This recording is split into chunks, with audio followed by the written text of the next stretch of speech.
a penicilina, a molécula que reescreveu a história da medicina no vasto panteão das descobertas científicas que moldaram a civilização humana. Poucas têm um lugar tão proeminente e transformador quanto a penicilina.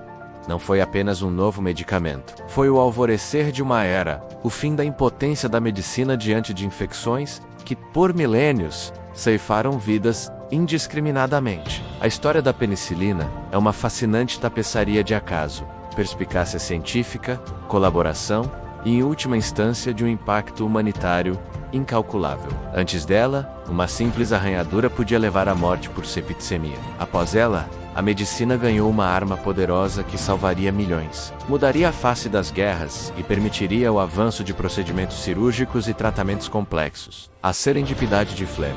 Um mofo inesperado, a saga da penicilina começa em 1928. No laboratório de Alexander Fleming, um bacteriologista escocês de Street, Mary's Hospital, em Londres. Fleming era conhecido por sua desorganização e por sua mente curiosa características que, de forma quase poética, se uniram para uma das maiores descobertas médicas. Ele estava estudando estafilococos, bactérias comuns responsáveis por uma série de infecções, de furúnculos a pneumonias. Após um período de férias de verão, Fleming retornou ao seu laboratório e notou algo peculiar em uma de suas placas de cultura de estafilococos, que havia sido acidentalmente contaminada por um fungo. Em vez de simplesmente descartar a placa, sua curiosidade o levou a observar mais de perto. Ele notou que, ao redor do mofo intruso, havia uma área clara onde as colônias de bactérias não conseguiam crescer. Era como se algo emanado do fungo estivesse inibindo o desenvolvimento bacteriano. Fleming identificou o fungo como sendo da espécie Penicillium notatum. Ele isolou a substância ativa que o fungo produzia, chamando-a de penicilina. Seus experimentos iniciais mostraram que essa substância era notavelmente eficaz em inibir o crescimento de uma ampla gama de bactérias patogênicas, incluindo estafilococos, estreptococos e pneumococos, sem ser tóxica para células humanas. Apesar da importância potencial de sua descoberta, Fleming enfrentou desafios consideráveis. A penicilina era extremamente instável e difícil de purificar em quantidades suficientes para testes em humanos. Além disso, a comunidade científica da época estava mais focada em abordagens sintéticas para novos medicamentos. E o conceito de um medicamento derivado de um mofo era, de certa forma, radical. Fleming publicou suas descobertas, mas, com as limitações técnicas da época, a penicilina permaneceu em grande parte uma curiosidade de laboratório por mais de uma década. Ele mesmo chegou a uma conclusão pessimista. Parece haver um futuro para ela no tratamento de doenças, mas é muito difícil produzir lá em quantidade de curiosidade de laboratório. Milagre da medicina, o trabalho de Florey e Chain. Foi apenas na década de 1940 que a penicilina começou sua jornada para se tornar o que conhecemos hoje. Em 1938, na Universidade de Oxford, uma equipe de pesquisadores liderada pelo patologista australiano Howard Florey e pelo bioquímico alemão Ernst Chain, juntamente com Norman Heatley, que desenvolveu métodos de purificação, retomou o trabalho de Fleming. Eles estavam buscando substâncias com propriedades antibacterianas e se depararam com a publicação original de Fleming. A equipe de Oxford enfrentou o árduo desafio de purificar e concentrar a penicilina. Eles desenvolveram métodos para extrair o composto ativo do caldo de cultura do fungo, mas o rendimento era ínfimo. Era preciso cultivar grandes volumes de mofo para obter pequenas quantidades de penicilina purificada. A criatividade da equipe era notável. Eles usaram o que podiam, de panelas de cama a grandes tanques de leite, para cultivar o fungo. Os primeiros testes em camundongos foram espetaculares. Camundongos infectados com bactérias letais sobreviveram após receberem injeções de penicilina purificada, enquanto os não tratados morreram rapidamente. Isso deu à equipe a confiança para prosseguir para testes em humanos. O primeiro paciente a receber penicilina foi Albert Alexander, um policial de Oxford que sofria de uma grave infecção facial que se espalhava para seus olhos e pulmões. A infecção era tão grave que ele estava à beira da morte. Florey e Chain, desesperados por mais penicilina, chegaram a coletar o excesso de penicilina da urina de Alexander para reutilizá-lo. Ele mostrou uma melhora dramática, mas a escassez do medicamento significou que o tratamento não pôde ser continuado por tempo suficiente, e Alexander infelizmente faleceu. No entanto, o sucesso parcial de Alexander e outros casos subsequentes, em que a penicilina foi usada com sucesso em crianças, provou o potencial da droga. A equipe de Oxford percebeu que precisavam de uma capacidade de produção em larga escala que não poderiam alcançar na Grã-Bretanha, imersa na Segunda Guerra Mundial. A produção em massa e o impacto na Segunda Guerra Mundial com a Europa em guerra. Florey e Heatley viajaram para os Estados Unidos em 1941, buscando apoio para a produção em massa da penicilina. A indústria farmacêutica americana, com seu poderio industrial, estava mais equipada para o desafio.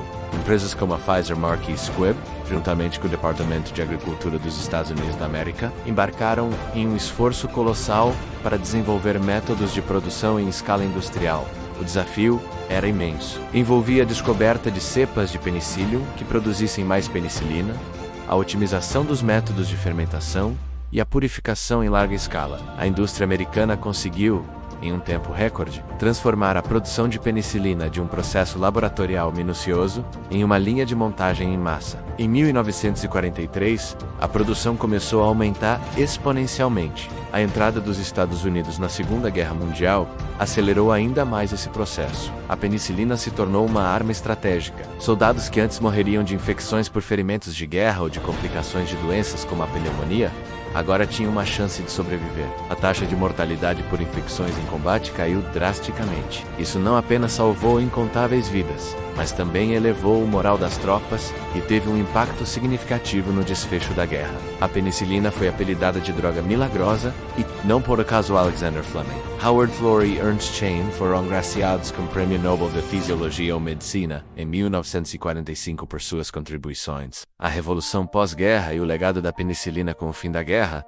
a penicilina se tornou amplamente disponível para a população civil. Seu impacto na saúde pública foi imediato e profundo. Doenças que antes eram sentenças de morte, como a pneumonia, a sífilis, a gonorreia, a tuberculose e a escarlatina, tornaram-se tratáveis. A expectativa de vida global aumentou significativamente. A penicilina abriu as portas para a era dos antibióticos. Ela demonstrou que era possível encontrar substâncias capazes de combater infecções bacterianas com toxicidade mínima para os seres humanos. Isso impulsionou a busca por outros antimicrobianos, levando à descoberta de novas classes de antibióticos que expandiram ainda mais o arsenal médico contra doenças infecciosas. Além de salvar vidas, a penicilina teve um efeito cascata em outras áreas da medicina. Cirurgias complexas, transplantes de órgãos e tratamentos para câncer, que antes eram inviáveis devido ao alto risco de infecções pós-operatórias, tornaram-se mais seguros e comuns. A odontologia também se beneficiou enormemente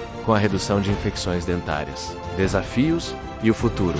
Resistência antimicrobiana, apesar de seu sucesso monumental. A história da penicilina também serve como um alerta crucial. A resistência antimicrobiana, o uso generalizado e por vezes indiscriminado da penicilina, exerceu uma pressão seletiva sobre as bactérias. Aquelas que desenvolveram mecanismos para resistir ao medicamento sobreviveram e se multiplicaram, passando essa característica para as próximas gerações. Esse fenômeno, que já foi observado por Fleming em seus estudos iniciais, é hoje uma das maiores ameaças à saúde global. Bactérias resistentes a múltiplos antibióticos chamadas superbactérias estão emergindo, tornando tratamentos antes eficazes cada vez mais difíceis ou impossíveis. A lição da penicilina, nesse sentido, é dupla. Ela nos deu o poder de combater infecções, mas também nos impôs a responsabilidade de usar essa ferramenta com sabedoria. A pesquisa e o desenvolvimento de novos antibióticos continuam sendo um desafio, e a conscientização sobre o uso racional de antibióticos é fundamental para preservar a eficácia dessas moléculas que salvaram milhões de vidas.